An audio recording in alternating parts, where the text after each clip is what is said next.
Hi everyone, welcome back. I hope you're all doing well. Today we are heading to Detroit, Michigan, because back in 2018 on New Year's Day, a manhunt was launched to search for two of the most evil parents I've ever come across. 24-year-old Candace Diaz and her boyfriend, 28-year-old Brandon Fields, are now on the run. The stepdad, a man called Brad Fields, is just no words bad enough to describe this man. And then the mom, Candace Diaz, well, she was just neglectful. She just didn't care. And the way they treated their daughter, poor Gabby, is just despicable. And then a 911 call came in on New Year's Day in 2018. Police went straight out to the home and they made a shocking discovery because inside the couple's bathtub were lumps of human flesh and a big toe. And this all happened after a horrific incident involving their 4-year-old daughter Gabby. This case is absolutely appalling, and given that a lot of this case is not going to be easy to listen to, so just be aware of that before we get into it, and let's jump in. So I just want to give a huge thank you to today's sponsor, and that is Magellan TV. You guys know how much I love binging documentaries on Magellan TV, and recently I have been binging the series Behind Bars, The World's Toughest Prisons. And you all need to go and watch this right away. The series starts off in Tent City Jail in Arizona, USA. And this prison was described as one of, if not the toughest prison in the USA. And like the name suggests, it's tense. Like the prison is tense. I'm not kidding you there. All of the prisoners have to sleep in tents. When I tell you, my jaw was on the floor when I realized that. And this prison is in the middle of the desert in Arizona. And as you can imagine, the temperatures were sweltering. It can reach up to 54 Celsius or 130 Fahrenheit, and nearly 2,000 prisoners have to strip down to their underwear because it's just too hot, and they are literally in a tent in the middle of a desert. The prisoners are also only given pink underwear just to humiliate them even more. There's no cold water, there's barely any food. Prisoners would pass out from the temperatures and just the conditions, and many inmates have actually died from the conditions in this prison. But then the winters are not that much better either because it gets freezing cold. And what is probably the most crazy thing to me is that most of the prisoners in this prison were convicted on pretty low-level crimes like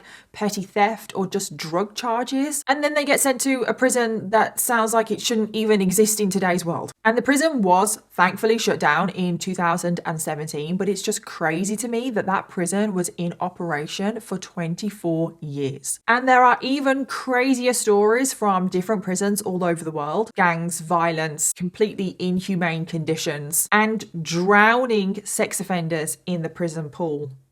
Yeah. In there, in the pool, we drown the sex offenders. And it's just a really good documentary. It's a really easy watch. And you can watch Behind Bars, The World's Toughest Prisons on Magellan TV because, if you didn't know, Magellan TV is a documentary streaming service. And they have one of the largest collections of true crime documentaries, which makes Magellan TV perfect for all of us true crime junkies out there. And best of all, Magellan TV are offering every single one of you a full 1-month free trial. And if you guys wanted to take advantage of that absolutely incredible offer, you can go to the link in my description box, which is try.magellantv.com/Danielle Kirsty. And using that link really does help out this channel because it lets Magellan TV know that you came from this video, and go get your 1-month free trial because then you can go and watch Behind Bars, The World's Toughest Prisons right now for free, or any other documentary of your choice. So thank you again to Magellan TV for sponsoring today's video, but thank you to every single one of you watching right now because truly without all of you guys, I wouldn't get opportunities like this. And now let's jump into today's case. Candace Diaz was born in 1993, an exact date of birth is not known, and she grew up in Kentucky where she lived with her parents Rowena and Timothy. And Candace definitely did not have the best childhood. She grew up in a very turbulent household. Her parents were always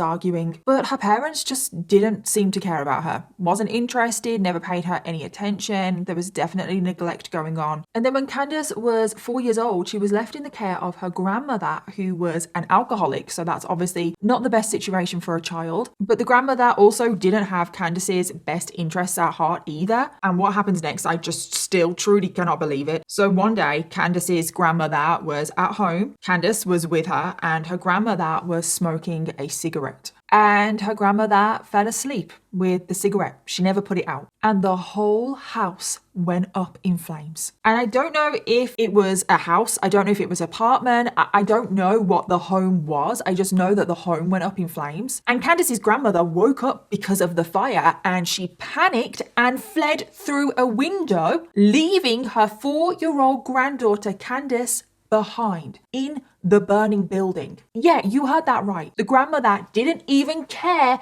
to save her own granddaughter. It's not like she tried to look for her granddaughter and couldn't find her and then fled. No. Her first and only interest was saving her own skin. And Candace was only 4 years old and she was absolutely terrified. Smoke was billowing around her. The flames were getting bigger and bigger. And Candace was suffering severe burns from this fire. I mean, of course she was. And she was in so much agony. Candace was screaming out for her grandmother to help her. But this heartless woman, even though she could hear her granddaughter, she didn't make any attempt to go back in and save her. It's just truly unbelievable. Like, I just don't understand how you can be in that situation and not for 1 second think about the child that is in the house. And I don't know exactly what happens next. I assume the fire service was called out to deal with the fire. All I know is that Candace did manage to get out of that home. Whether she was rescued by the fire service or she made her own way out, we don't know. But Candace did get out. However, she was left with terrible burns all over her body, head to toe. She had burns everywhere. Burns were actually covering 50% of her body. So she was in a very critical condition. She had to be rushed straight to hospital. And over the next few months, she was recovering in hospital. She had to have a number of surgeries, skin grafts. It was a long road to recovery. And those were just the physical wounds that she had. She had so many emotional wounds as well. She was definitely suffering from PTSD. She had reoccurring nightmares about fire. She was left completely traumatized, and she also no longer trusted anyone in her family, which I think we can all sit here and understand why, because her grandmother literally abandoned her in a burning building. And she would now carry the scars from this incident, the physical scars and the emotional scars, for the rest of her life. And now, after the fire, both of Candace's grandmother and her mom, Rowena, I don't even know what she's been doing all of these years,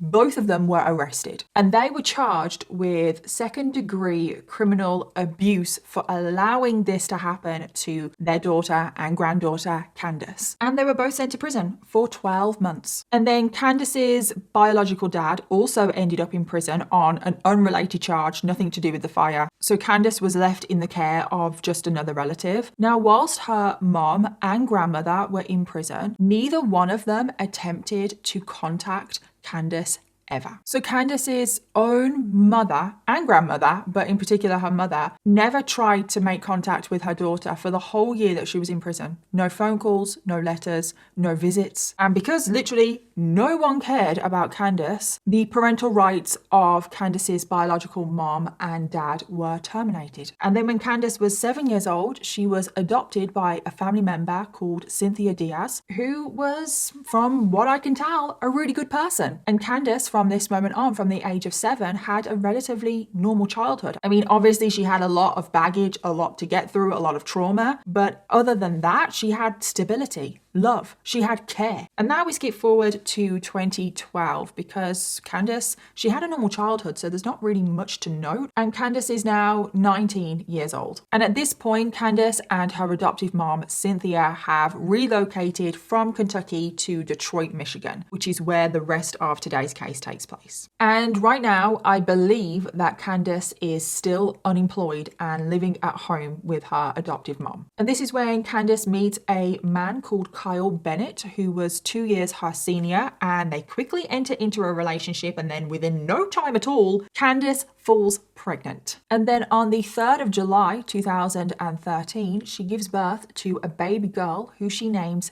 Gabby, who is sadly the main victim of today's case. And when Gabby was born, she was described as just like such a sweet little angel, like a bundle of joy. Kyle moved in with Candace and Cynthia, and between the three of them, they were raising Gabby. And initially, everything was really great. These three adults, they were all loving and caring. They really cared for Gabby. However, just 6 months down the line, Kyle and Candace had a huge falling out. Over what? I do not know. but Kyle moved out. And now Candace doesn't waste any time. She now jumps into another relationship straight away. She doesn't have any time off, no break. She doesn't focus on her daughter. No, she jumps into a relationship with an evil, despicable excuse of a human being, and his name was Brad Fields. And we actually don't really know anything about Brad's background. We know that at this point, when he first meets Candace, he's 24 years old. Candace is currently 20 years old. We know that he has been in trouble with the law. He pleaded guilty to carrying a concealed weapon when he was just 16. And then there is one key characteristic of Brad, pretty much the only characteristic he has, and that is violence.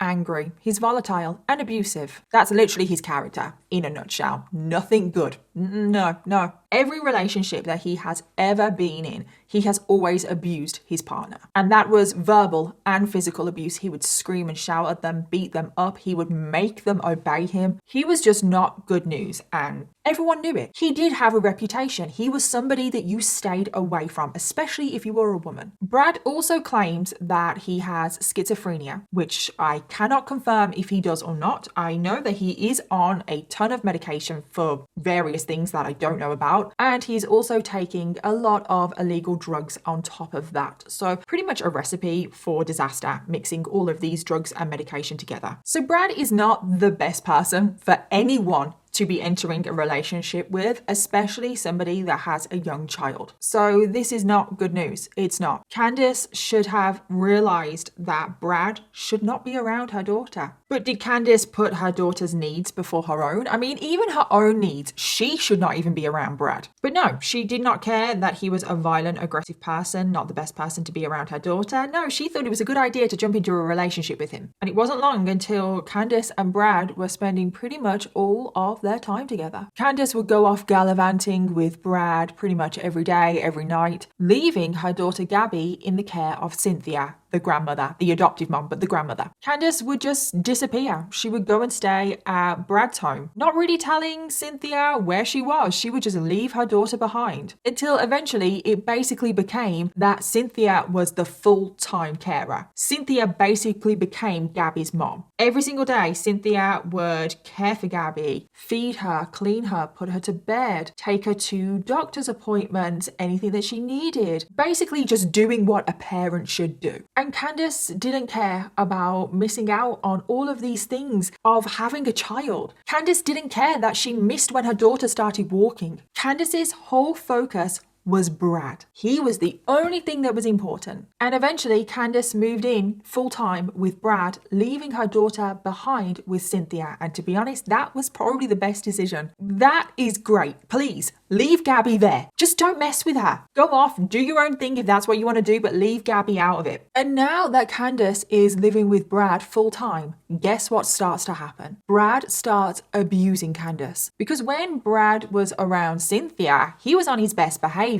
But now that Candace has moved in with him and he doesn't have the prying eyes of Candace's mom, he starts abusing her. He starts to physically abuse Candace, just like he has done with all of his previous partners. And they were currently living in a mobile home, and their neighbors could hear everything. Everyone knew what was happening in that mobile home. Everyone knew that Brad was abusing Candace, but nobody called the police. No one intervened. Neighbors would see Candace regularly with black eyes, bruises, just marks all over her body. And over time, neighbors have said that Candace's whole demeanor, her personality, it was just shrinking. She was becoming less and less of a person. Whenever she was walking around the mobile home park, she would just always have her head down. She never wanted to look at anyone. She never wanted to talk to any of the neighbors. But there was one thing that she was absolutely not allowed to do, and that was talk to men. That was one of Brad's main rules. Candace couldn't look at a man, couldn't be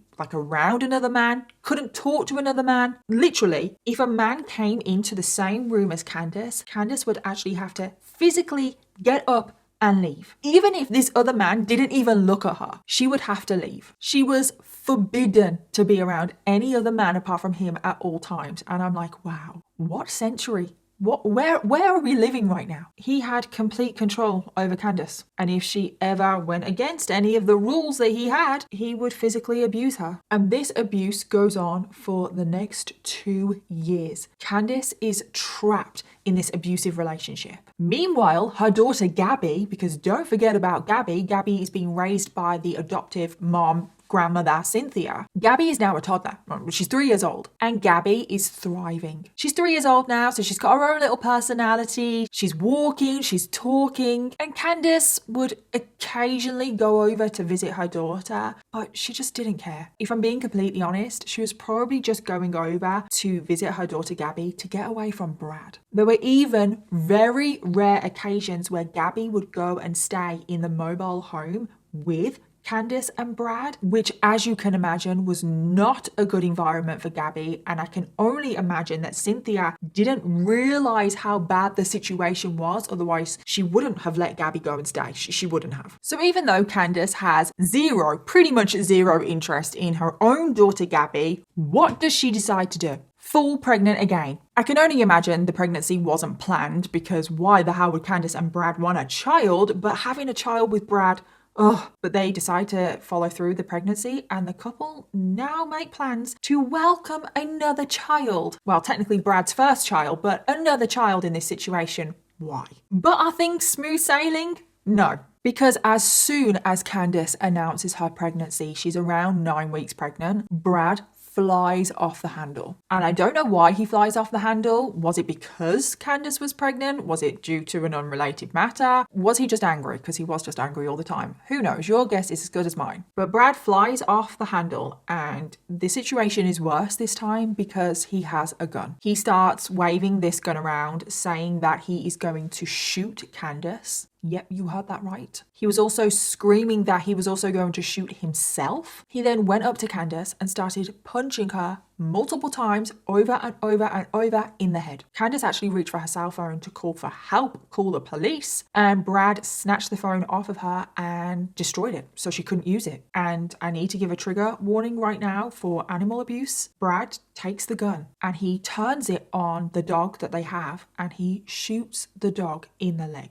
And I'm like, why? What did that dog ever do to you? Now, the dog started bleeding profusely and just kind of limped away. I hate this man so much. And then he wasn't satisfied with just that, so he started waving the gun at Candace again. He was actually saying, let's see if you can outrun these bullets. And he was just laughing at her saying this. And he actually did say this. He said, quote, haha, see if you can outrun these bullets. But thankfully, Brad didn't follow through with his threats. He didn't actually shoot Candace. However, he did turn the gun on himself and shot himself in the leg. Yeah. He shot himself in the leg. And I'm just like, why couldn't you have done that to begin with? Why did you have to shoot the dog in the leg? And Candace saw this as her opportunity to run because he shot himself in the leg and he can't follow her. So she runs to a local community clubhouse and she uses the phone there and phones for the police. So the police arrive and it was actually kind of like an armed standoff because Brad refused to put the gun down. However, eventually police did force their way in. And when the police looked around the home, it was an absolute state. Like, it was disgusting. Like, no human being should be living in an environment like this, let alone a couple that one has Gabby. Granted, she doesn't live with them yet, but she still visits on rare occasions. A child should not be in that environment. And you've got to remember they are a couple that are pregnant and they are going to welcome a baby into this environment. Just no. So the first thing that the police noticed was the smell. It literally smelled like death. There was rotting food everywhere. No one ever cleaned up the toilet.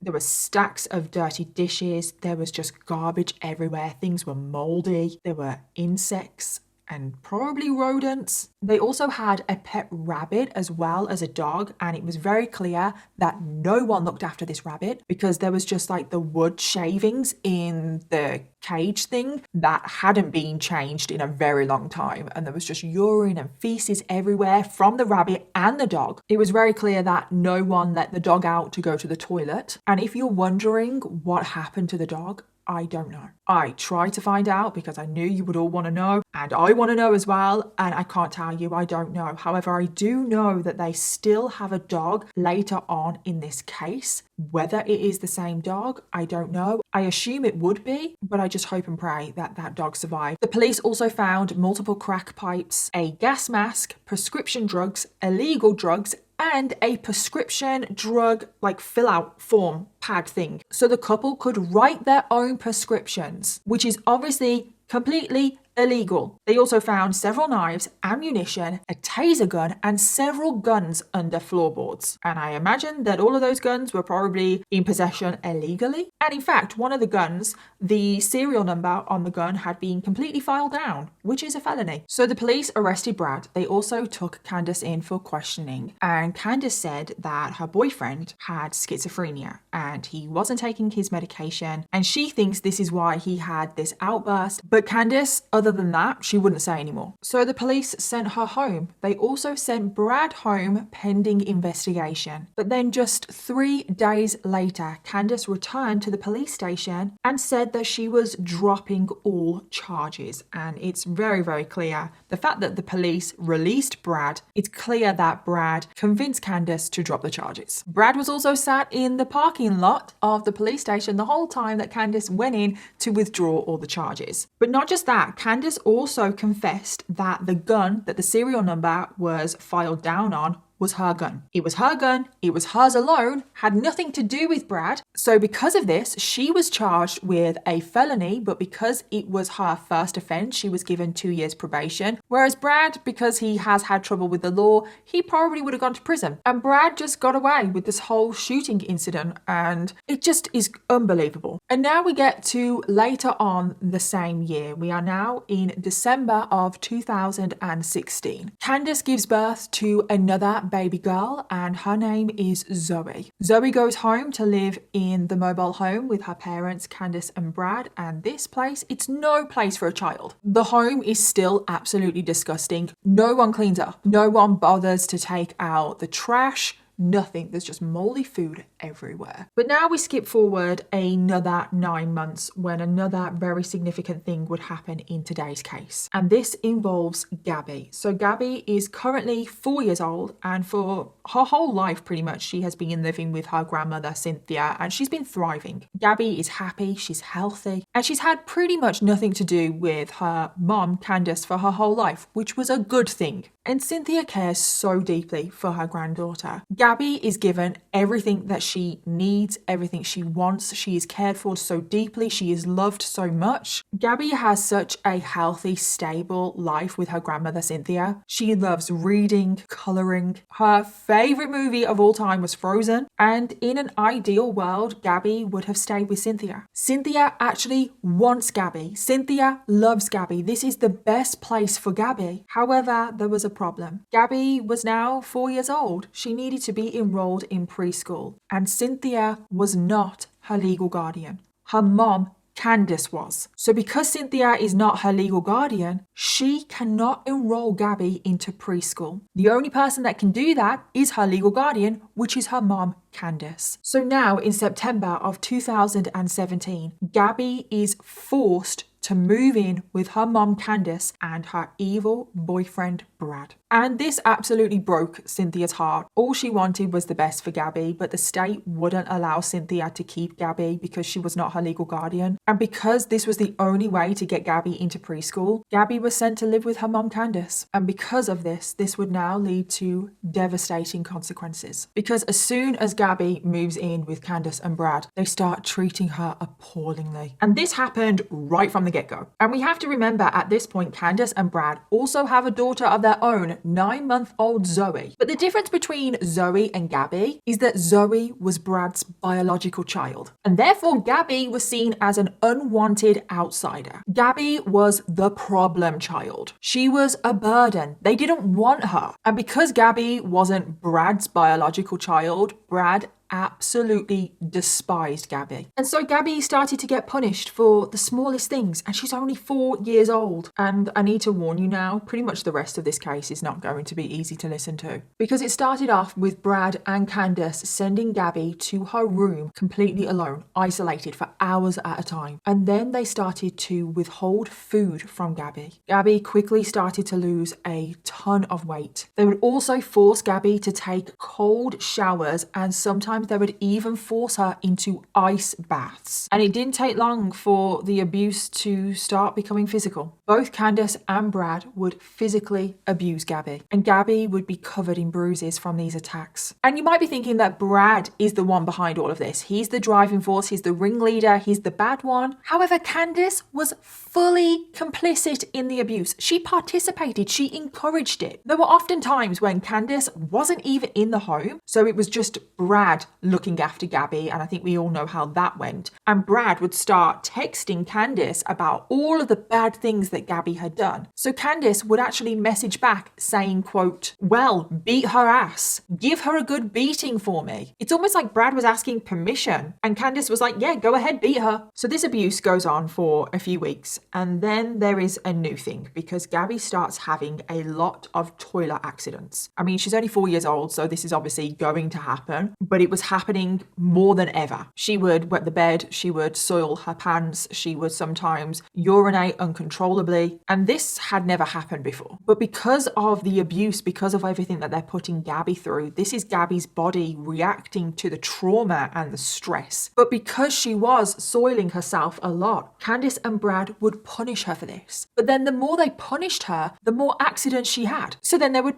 punish her more, and it was just a vicious cycle. And the punishments were verbal, screaming all sorts of inhumane, disgusting things in Gabby's face, beating her physically. Brad would text Candace things like, "She's pissed her pants again," and in response, Candace would just reply saying, "Give her a good beating for me." And the more accidents that would happen, the more extreme the abuse and punishments were. There was one time when apparently Brad scratched Gabby with his nails, leaving marks. He also hit her in the mouth, and then he also, quote, shanked her with a fork. So he stabbed her with a fork. And I'm like, wow, you're doing this because a 4-year-old has wet themselves. As well as this abuse, Gabby is also incredibly neglected. She now has lice in her hair. She's living in an incredibly disgusting, filthy, inhumane environment. And also her clothes are not washed or changed after she has accidents. On another occasion, Brad made Gabby swallow a load of unprescribed Adderall, which had a lot of side effects for Gabby. She was also incredibly malnourished. She was barely fed. And when she was fed, it was like little bits of scraps here and there. It wasn't like proper food. And the toilet accidents just kept getting worse and worse. And most of the time, Candace wasn't even in the home. And I don't know where she was. I don't know if she had a job or something. I just know that she wasn't really in the home, which meant that Brad was basically looking after Gabby most of the time. And all day he would just be constantly messaging Candace about how much of a problem Gabby was, how many times she'd wet herself, that she was playing up, that she was being a menace, and she was doing it on purpose. Brad seemed to think that Gabby, the 4-year-old child, had it out for him, that she was wetting herself on purpose just to annoy him, that she was acting out to spite him. There was even one time where Brad accused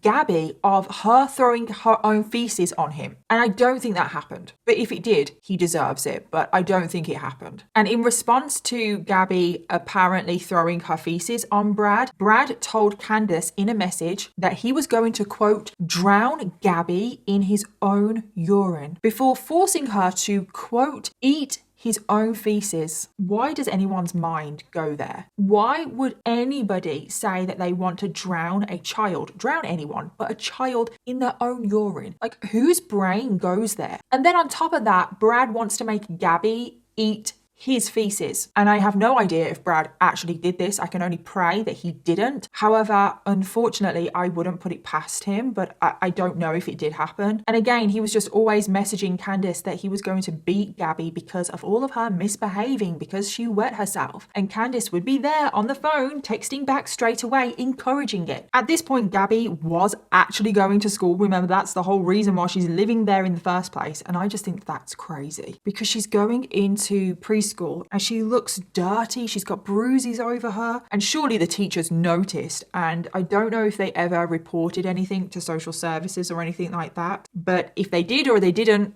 nothing was ever done. And you might be wondering about Cynthia, the grandmother. I mean, obviously she's cared for Gabby for the last 4 years. She loves Gabby. She's the only person that has actually ever cared for Gabby. Well, apparently at this time, Cynthia was going through a pretty rough patch in her life. I don't know what she was going through. It might have had something to do with the fact that Gabby was no longer living with her. So Cynthia wasn't exactly on her A game right now. She's struggling in her own life, but she's still trying to be there for Gabby. And every time Cynthia tries to see Gabby, Candace blocks her. Candace would always come up with a load of excuses of why Cynthia couldn't see her granddaughter. When Gabby was living with Candace and Brad, Cynthia only saw her once, which was Thanksgiving 2017, which was 2 months after Gabby first moved in with Candace and Brad. And Candace and Brad, they were pretty good about the abuse because Cynthia never picked up on anything. Clearly, they stopped the abuse to let Gabby recover so Cynthia wouldn't pick up on anything. You also might be wondering about the other child in this situation, Zoe. Yeah, because there's another young child, a baby in this situation. Well, Zoe was treated the complete opposite of Gabby. Because Zoe was Brad's biological child, he would dote on Zoe. The lives that the two sisters were living couldn't have been further apart. I mean, obviously Zoe is still living in the same environment. It's still a disgusting, dirty, unhygienic environment. So Zoe is still being mistreated, neglected. But when it comes to the actual abuse, Zoe is not going through any of that. That must have also been incredibly confusing for Gabby as well, wondering why she is being treated so differently to her younger sister. And now we get to December of 2017, which is just before the horrific events of today's case. At this point, Gabby is basically being kept in complete isolation. Candace and Brad actually set up a nanny cam in her bedroom so they can monitor her and they wouldn't have to go in. And you can actually see some of this footage online and it's just truly heartbreaking to see. Just to see little Gabby on her own in this room, that alone breaks your heart. I just don't know how anyone can do these things to a child. Video footage also shows that Gabby was not allowed to sleep on a mattress because her mattress was actually placed against the wall because Gabby was having so many accidents that Candace and Brad didn't want her sleeping on a mattress because she would wet the bed. So Gabby was forced to sleep on the floor. Gabby was also sometimes forced to only wear a trash bag. Yeah, a trash bag for clothes because Brad and Candace didn't want her ruining any more clothes because she just kept wetting herself. And Gabby would just be there, left in complete isolation in her room in a trash bag for hours on end, sometimes multiple days at a time. But now we get to the end of December, which is only 3 months after Gabby first initially moved in. As sadly, this is now where we get to the absolutely heartbreaking events of today's case. And I do need to warn you all now, this next bit is absolutely horrific. It's New Year's Eve 2017 and Brad and Candace are really angry at Gabby. They are accusing her of misbehaving. They are currently verbally abusing her. And in the past, one of their favourite forms of punishment would be to put Gabby in a shower and put it on really cold, sometimes making her have ice baths. Well, for some reason, Candace decided that she wanted to do the opposite. She wanted to change things up. She wanted to give her daughter a scalding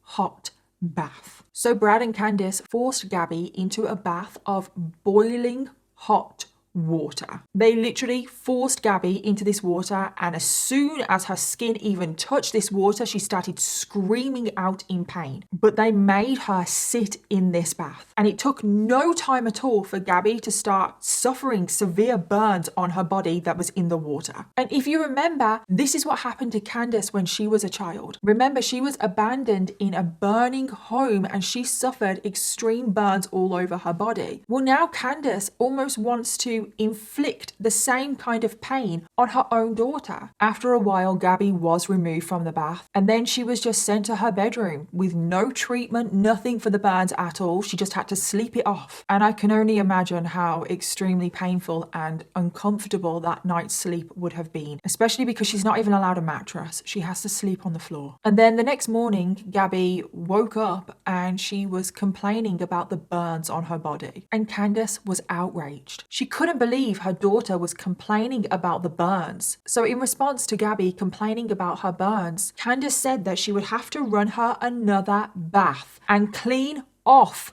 her burns. Yeah, you heard that right. Clean off. Not clean or clean up. Clean off. So this is when Candace goes upstairs and runs another bath of boiling hot water. She wanted to inflict the same punishment on her daughter 2 days in a row. So Candace forced Gabby into another bath of boiling hot water, and Brad was just there as well. Of course, Gabby started screaming the moment that she hit that boiling hot water again, but Candace forced Gabby to stay in this water. But then Candace started scrubbing at her burns. Remember, her words were she wanted to clean off the burns, and that is literally what she is doing. She is scrubbing at her skin and scrubbing off the burns, which is actually just scrubbing off her skin, because Gabby's skin literally started to melt off because of the boiling water, but then because Candace was scrubbing it off, Gabby's skin is just melting off. She's essentially being boiled alive, and it's absolutely despicable. Candace and Brad, they're just monsters. How can you place a 4-year-old child in a boiling hot bath? And when I say boiling hot, I actually do mean boiling hot water. Gabby was screaming in pain from her skin being scrubbed and melted and boiled off, and screaming from more burns appearing on her body from the boiling water. And Candace could tell that her daughter was in a lot of pain. Candace has actually said that on a scale from 1 to 100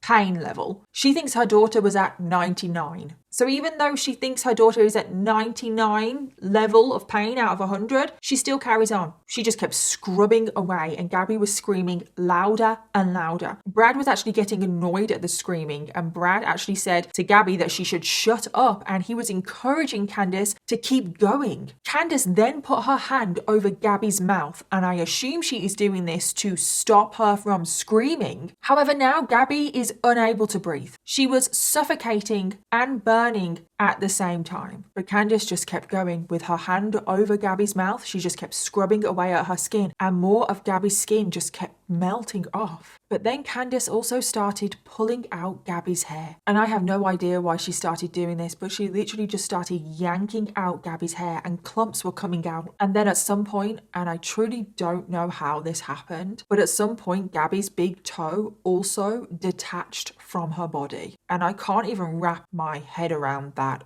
I don't even know how that happens. Was it from the boiling water? It's just absolutely awful. How has her big toe detached? And this bath went on for a while. Candace was just there with her hand over Gabby's mouth, stopping her from breathing, and then she was just pulling out her hair or scrubbing away her skin. And then eventually Gabby just passed out. And this is when Candace started to panic. So she dragged Gabby out of the bath, threw her onto the bathroom floor. So she was clearly not panicking for her daughter, because why would you treat your daughter like that? You don't just throw your daughter on the floor. Gabby clearly woke up, and Gabby started vomiting everywhere. And after she had finished vomiting, Gabby again became unresponsive. Once again, Candace panicked. Her daughter wasn't breathing at this point, but did she dial 911? No. Instead, she called her adoptive mom, Cynthia, the grandmother that cared deeply for Gabby. And on the phone, Candace just said to her adoptive mom, "Oh, there's been an incident. Can you come over? It's kind of an emergency." So Cynthia naturally rushes over. And when she arrives to the horror scene of her granddaughter on the floor, unresponsive, burns all over her body, her big toe detached, clumps of hair missing. Brad is actually trying to perform CPR, but Gabby's lips have already started to turn blue. Cynthia tells Candace to dial 911 immediately. Emergency services arrive, and they immediately rush Gabby to the nearest hospital, and they try to do everything they could to save her. They performed CPR, she went into surgery, but tragically nothing could be done. Gabby's wounds were just too severe. She had also been starved of oxygen, and she also had extreme septic shock. And because of this, 4-year-old Gabby was now pronounced dead because of her injuries. And today's case really breaks my heart. It really does. I don't know how it ended like this. Gabby was only living with Candace and Brad for 3 months. Before that, she had such a great life with her grandmother. And to think of all of the things that little girl went through for those 3 months breaks my heart. She was so sweet, so innocent. She had never done anything to harm anyone. The only crime that she had apparently committed was that she was not biologically Brad's, because that is where all of this started. Brad hated her because she wasn't his. So the first thing the police do is arrest Candace and Brad. They were both taken straight in for questioning, and they were asked what happened. And what does Candace say? Candace says that Gabby ran that bath herself. Yeah. Yeah. According to Candace, Gabby ran a shallow bath for herself, and it just had normal water in, not boiling, just regular, bath temperature water, safe for a 4-year-old. So then Gabby got in the bath, it all was fine, and then Candace went to make some pancakes and left Gabby in the bathroom on her own. And Gabby did this quite often. Gabby was very independent. Gabby ran her baths all the time and there was never any problem. And then when Candace was finished in the kitchen making pancakes for the family, she went in to check on her daughter Gabby in the bath. All of a sudden, like it was magic, the bath was full of boiling hot, scalding water, and Gabby had also slipped beneath the surface of the water, causing her to drown and suffocate. And this apparently explains why Gabby was covered in burns, and also why she was starved of oxygen. Also, according to Candace, Brad was not present at all. Brad is completely innocent. He was in a separate room, and he was not aware of anything. I swear. Candace will die on that hill for Brad. But the story didn't add up because the investigation team forensically examined the bathtub, and when they looked down the drain, they found melted remains of human flesh along with a child's big toe. And of course, it was determined that this skin, this toe, it did belong to Gabby. But not just that, when an autopsy was carried out on Gabby's body, it was found that no water had entered her lungs, meaning that the story that Candace had said that Gabby had slipped beneath the surface of the water, well, that wasn't true because there was no water in her lungs, and that she had suffocated by her airways being blocked by, I don't know, a hand. The police knew now that this was no accident. However, there was one problem. The police had already let Brad and Candace go after their interview, pending investigation. And because Brad and Candace knew that they were guilty and it was only a matter of time, they both went on the run. They completely abandoned their 1-year-old daughter Zoe and they tried to leave the state. And unbelievably, they went on the run for a week. A national manhunt was launched for this couple. Bulletins were put out, news articles everywhere. She was abused and tortured before she died. That's what investigators believed happened to 4-year-old Gabby Barrett. Her mother, 24-year-old Candace Diaz, and her boyfriend, 28-year-old Brandon Fields, are now on the run. It's believed they're driving this car, a black 2002 Chevy Cavalier. Family members and friends were pleading with the couple to come forward, and they were on the run for a week. How did no one find them? But then 8 days after Gabby's murder, there was finally some good news because the couple were pulled over for, I think it was just like a standard traffic violation. It's always those, isn't it? And they were finally arrested and placed in custody. Following this, they were both charged with first-degree murder and child abuse, and they were both held in custody awaiting trial. However, at some point in 2018, Candace realized that she was not going to get away with this and it was better off taking a plea deal. So she pleaded guilty. However, Brad felt like he was going to get away with this. He wanted his day in court. So Brad pleaded not guilty and went to trial. However, the defense put forward no witnesses. And it was a pretty standard, straightforward case. There was so much evidence and he was found guilty. So in the end, Candace Diaz was sentenced to 30 to 60 years in prison after accepting a plea deal. And then Brad Fields, he was obviously found guilty at trial. He was sentenced to life in prison. And today's case was just absolutely horrific. These two people, Brad and Candace, are just monsters. They are pure evil to treat a 4-year-old child the way that they did. They literally boiled Gabby alive so badly that her skin melted off, her toe detached, they scrubbed her skin off. Today's case is just one of those cases where it's really hard to wrap your head around how people can do this. And then their other daughter, Zoe, they obviously abandoned her when they went on the run, so they clearly didn't care about her either, and now they're both in prison, and I don't know where Zoe is. I just hope that she's with maybe Cynthia. I don't know. I just hope that she's with somebody that loves and cares for her. But now Zoe has to grow up knowing that her parents killed her sister. And I just want to end this video focusing on the victim of today's case. Gabby Barrett was described as a sweet, kind and caring little girl. She loved to read, she loved colouring, she loved the movie Frozen, and she loved spending time with her grandmother, Cynthia. She had just started attending preschool, so it was a very exciting time in her life and she was so excited about it. She had her whole life ahead of her and she was taken far too soon. She was just 4 years old. And when you see pictures of Gabby, you can see how happy and bright she was. And obviously that is from a time where she was living with her grandmother, Cynthia. And it breaks my heart. It really does, to think of the life that she had and the life that she could have continued to have if she hadn't have gone and lived with her mum and her evil boyfriend. So that brings us to the end of today's absolutely heartbreaking case. As always, let me know your thoughts, theories and opinions, and don't forget to leave me your case suggestions in the comments down below, because I always want to know what you want to hear next. Thank you again to Magellan TV for sponsoring today's video, and I'll see you all in my next one. Bye.